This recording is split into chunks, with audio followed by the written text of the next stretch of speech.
Hi students, in this video I'm going to show you an example of how to solve a problem using the conservation of momentum. So, a reminder that the law of conservation of momentum means that the total momentum of the objects in a collision does not change during the collision. So, mathematically that means that if you take the total momentum of the objects before the collision, it will be equal to the total momentum of the objects after the collision. So that can be expressed using this equation right here.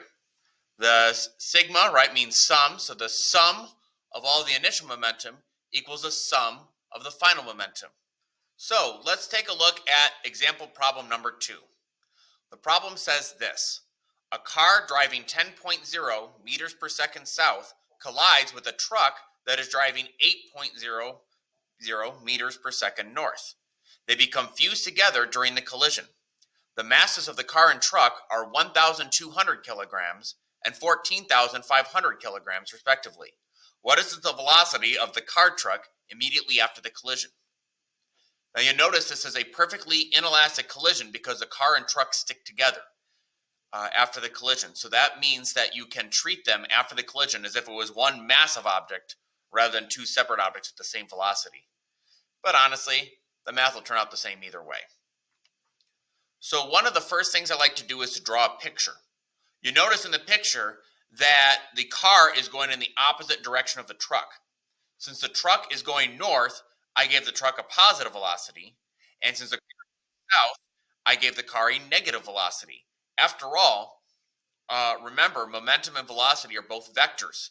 So you want to make sure you have you leave the velocity of the car negative so that you solve the problem for a head-on collision rather than just a rear-end collision. When I do this, I also make sure in my list to label which object is which. So I called the car object 1 and the truck object 2. I think it's important to list in your list to put which object is which, because you don't want to choose a mass from one and a velocity from the other. And so we go ahead and we put these together. You can see that we find the momentum of each object, so that's a mass times a velocity. We have the car before the collision plus the truck before the collision. And then afterwards, we use the combined mass and the velocity of the combined mass. Keep in mind that since the car has a negative velocity, we need to have V1I be equal to negative 10.